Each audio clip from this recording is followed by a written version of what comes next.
So without further ado, I'd like to introduce Mark Hurd, who is Grounds and Irrigation Foreman for the Davis School District in Utah. Mark, I'd like you to introduce yourself and talk a little bit about Davis School District, please. Hello there. Welcome early this morning for you that are with us today. Davis School District looked into saving water quite some time ago. We have an actual energy committee. Let me tell you a little bit about our school district. We have 1,856 acres of landscaped area. Currently 90 schools, 3 in construction, 14 additional sites that we have in our district. We are a very fast-paced school district. Our outlook in the next 7 years is to bring on probably 5 to 7 new buildings. So we're growing fast. We have 68,000 students in our school district. And like I say, we're growing pretty rapidly. I think everybody from California is moving to Utah. So I only laugh at that. But anyways, when we started looking around the weather track, we had a lot of options out there. But we have an energy committee for our school district because we are so big and looking at ways to save. And water was an area immediately at first was not looked at of saving in the water area. But then as the utility bills started rolling in, that's what turned us on to a huge water savings. So that's a little bit about us right there. Okay, and Mark, what were some of the challenges you had with your irrigation systems and water management prior to WeatherTrack? Prior to WeatherTrack, I think we're like any other school district. We're short on staff. So with our minimal staff right now, currently I have 3 irrigation people to cover the 1,856 acres. So being short on staff was one of our biggest things, and getting around our district from one end to the other was quite a challenge for us. Right now, our biggest challenge that we have even still, well, it's lightened a little bit, is with the pace of our growing pains of trying to make sure that we're smart about our irrigation. So one thing that we have, and you can see each of my irrigation individuals right now have to see about 33,500 sprinkler heads a week for us to stay on top of it, and that is one of our biggest challenges right now. And the other one is the waste of water, like everyone else is talking about, watering in the rain, runoff, and etc. Them are some of our biggest challenges. So WeatherTrack, in some sense, helps improve the efficiency of your staff and get them to accomplish more with the same resource. I said it once before. It's almost like WeatherTrack has added a couple of people to my staff because one, we know a little bit quicker, usually the next morning, if we have a break or anything like that, and we also can respond faster if we see a valve didn't water through the evening or anything like that, and we can catch the dead spot, and it saves us a little bit down the road as far as reseeding and overseeding and everything else. Okay. Very good. All right, so tell us more about the solution that you deployed and what it's been doing for you. Well, what got us into this situation at first is when our energy committee came to me and said that they would like to see a minimum of a 30% water cutback. Like any other water manager, you kind of get a little bit scary when they throw you a number like that. But one thing that when we started our evaluation process, we decided to look at all of our options, what we currently owned, what we currently used, and seeing if, putting more money into that would work out. And then we got introduced to HydroPoint, WeatherTrack, and they came to us, with quite a few promises and everything. But one thing that turned us on to WeatherTrack fully is when they said, well, we would like to install it for you and let you see for your own eyes, because for us it was kind of brand new, and so we allowed it to happen. And here we are today. We love WeatherTrack. Well, and so a pilot was a real important way for you to decide whether this technology would work for you or not. You had to get your hands on it, see it for yourself, see if it compare the run times of your manual schedules versus what WeatherTrack did and make observations about that.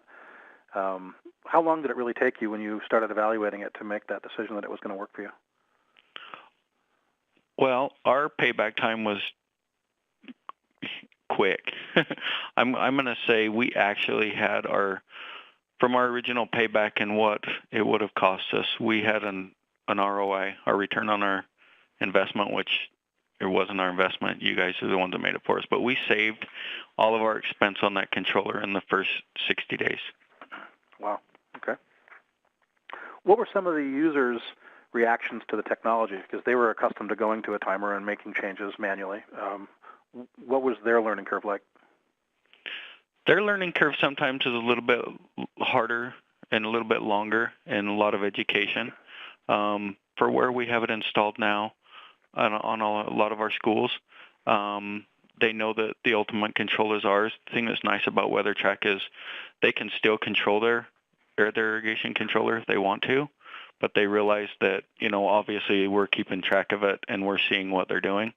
So that's still a little bit of a learning curve in our district to realize that you don't need to walk out there and you don't need to water every station for an hour every day, and that's what you do when you come to work at 5 a.m. is turn on the sprinkler controller, and then when you leave by 3 o'clock in the afternoon, you make sure you turn it off.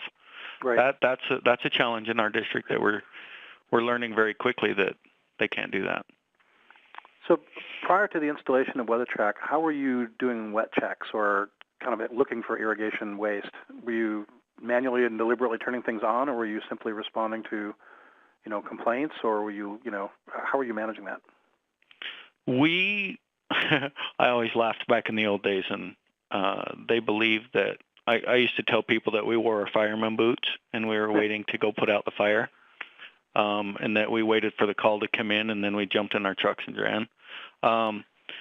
And you hate to say that, but that's really the way it was until we either had a wasted situation or we had a dead situation, or we just happened to be driving by. That's really how we noticed it in the day, is just hoping that somebody else or our custodian at our building, made us aware that we had an issue. But we mainly responded after the issue was already there. Yeah, and since irrigation happens at night and no one's really there to watch it, it's hard unless you're deliberate about it during the day. Mm-hmm. But getting a system that brings information to your attention, can help accelerate things. And so, were there any other observations you made about the quality of the landscape or the playing surfaces or the way you supported sports programs or, recreation on the field? Are you saying pre-WeatherTrack or? Pre and post. What were any observable differences or any observations from the community or your customer base? Ours was huge. That's probably one of the other, if you look at the two biggest sellers, not only cost savings, obviously that's number one, but our second one was the use of our fields. We saw this is probably just as big, if not the same as the amount of money saved, was the less complaints and everything from our end users. We call them our clients. Before we were sending children home, from either a stuck valve or you name it, we were sending children home, which doesn't make mom and dad coming home from work very happy with us here in my department. And so for us to go post WeatherTrack, first of all, we normally know that by the next morning.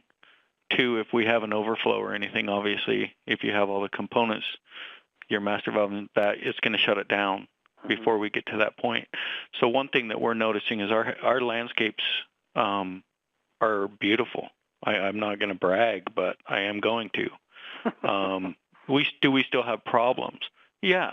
But are they as big as they were? No. We're not sending as many kids home. We're not watering, with a stuck valve past our water window. It gets shut off.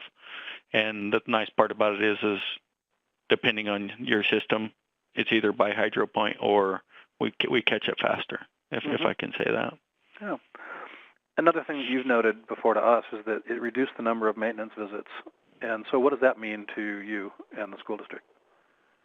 Well, for me personally, over a budget, it's huge. I'm not running trucks. Our district is about Don't hold me to it exactly, but I think we're about 35 miles long and 17.5 miles wide. That's a lot of road time, and we're just outside of Salt Lake City, Utah, and that is a big area. And you can get from one end of our district to the other, and it may take an hour and a half. So if you have those issues and you have less truck on the road, it's better for us. Yep. Proper scheduling of labor and what needs to be done that day, proper parts on the truck so they're more efficient with their runs. That's good. That's a great start. And you're looking at overtime hours. For me, and it just happened to me last week. We had a scheduled event on a field. I should say unscheduled event on a field. We didn't know about it. And they called me and said, hey, the sprinklers came on. And before, I would have had to get in my truck, drive to the school, so it would have been on the entire time that in my travels to the school. And I was able to sit in my front room, bring it up on my iPad, and the individual on the other end of the phone, I said, tell me when it's off. And they said, it's off. And I never left my front room. Which is a benefit to your family, I'm sure. Oh yeah, and it's a benefit to the budget too. Yep, absolutely. Well, as you go forward, with WeatherTrack and its use, what kinds of things do you see in the future for, your use of it, your working relationship with HydroPoint, et cetera? We are going full steam in our school district. Obviously, all of our schools that were on culinary water are all already switched to WeatherTrack. We did 100% renovation on them. If they needed obviously they needed to drink, it was culinary water. But we are moving into our school controller by controller and starting to switch out all of our secondaries. I don't know what all areas we're talking to, but right now our secondary water is not metered, but we're starting to see the hint of it happening. And so, one thing about Davis School District is we try to be a trendsetter, and we're starting to try to move to, managing our water right now before we're forced to do it, like other areas, I understand.